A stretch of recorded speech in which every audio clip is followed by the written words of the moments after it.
வாலிபம் பெருமதியான காலம். வாலிபர்களுக்கு பயான், ஆனால் வாலிபர்கள் கிடையாது சகோதரர்களே. ஏன் இன்னும் வாலிபர்கள் ஜும்மாவிற்கு வரவில்லை? வாலிபர்கள் இன்னும் ஜும்மாவிற்காக சுன்னத்தான குளிப்பு கூட குளிக்கவில்லை சகோதரர்களே. சகோதரர்களே, அல்லாஹ்வின் நல்லடியார்களே, ஒரு பெருமதியான காலம். ஆனால் நாம் எவ்வாறு அதனை பயன்படுத்துகிறோம் என்றுதான் ஒவ்வொருவரும் சிந்திக்க வேண்டியிருக்கிறது சகோதரர்களே.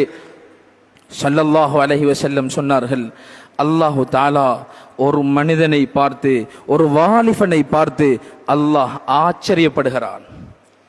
அல்லாஹ் வாலிபனை பார்த்து ஆச்சரியப்படுகிறான். ஸல்லல்லாஹு அலைஹி வஸல்லம் சொன்னார்கள், இன்னல்லாஹ லயஅஜபு மினஷ்-ஷாப் லைஸத் லஹு ஸபுவா. சொன்னார்கள் ஸல்லல்லாஹு அலைஹி வஸல்லம், அல்லாஹ் தஆலா ஆச்சரியப்படுகிறான். அல்லாஹ் அவரை பார்த்து ஆச்சரியப்படுகிறான். இவர் என்ன மனிதர்? அவர் யார்? லைஸத் லஹு ஸபுவா.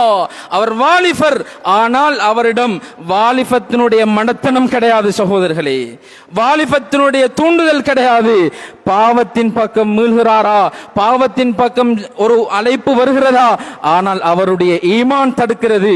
அவருடைய அந்த வாலிபத்தினுடைய உச்சத்தால், வாலிபத்தினுடைய அந்த கொதிப்பால் அவர் செல்லவில்லை. அல்லாஹ்வுடைய பயம் அவரை தடுக்கிறது. சொன்னார்கள் ஸல்லல்லாஹு அலைஹி வஸல்லம், இவரை பார்த்து தான் படைத்த ரப்பு அல்லாஹ் சந்தோஷப்படுகிறான். சகோதரர்களே, ஒவ்வொருவரையும் பார்த்து அல்லாஹ் சந்தோஷப்பட வேண்டுமா இல்லையா? நாம் ஒவ்வொருவரும் ஒரு கணம் சிந்திக்க வேண்டும் சகோதரர்களே. என்னை படைத்த ரப்பு என்னை பார்த்து சந்தோஷப்பட்டால் நான் எவ்வளவு பாக்கியசாலி, நான் எவ்வளவு பாக்கியசாலி. ஒரு நாட்டினுடைய ஜனாதிபதி ஒருத்தரை பற்றி புகழ்கிறார், ஆச்சரியப்படுகிறார், சந்தோஷப்படுகிறார், சொல்கிறார் அவருடைய வேலையாட்களிடம் என்றால் நாம் எவ்வளவு சந்தோஷப்படுவோம், எவ்வளவு பெருமைப்பட்டுக் கொள்வோம். மாலிகுல் முலூக், அரசர்களுக்கெல்லாம் அரசன், நாளை கியாமத்தில் நித்திய ஜீவனாக இருக்கக்கூடிய ரப்பு அல்லாஹ் சந்தோஷப்படுகிறான். சகோதரர்களே, யாரை பார்த்து? வாலிபனை பார்த்து அல்லாஹ் சந்தோஷப்படுகிறான். எப்படியான வாலிபன் சகோதரர்களே? ஸல்லல்லாஹு அலைஹி வஸல்லம் சொன்னார்கள், வாலிபத்தினுடைய அந்த கொதிப்பு அவரை தாக்கவில்லை.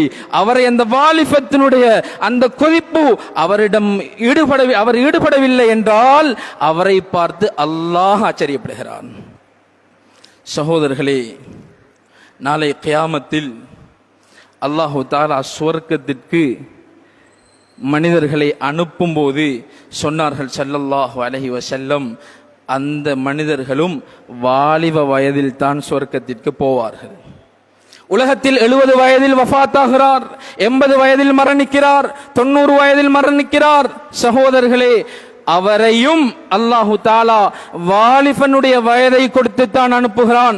ஸல்லல்லாஹு அலைஹி வஸல்லம் சொன்னார்கள், அப்னாஉ 30, 30 வயது அல்லது 33 வயது. சகோதரர்களே, அல்லாஹு தஆலா வாலிபர்களை வைத்து தான் சுவர்க்கத்தை அலங்கரிக்க போறான். சகோதரர்களே, எனவே இந்த வாலிபம் எவ்வளவு பெருமதியானது, இந்த வாலிபம் எவ்வளவு பெருமதியானது என்பதை நாம் ஒவ்வொருவரும் உணர வேண்டும்.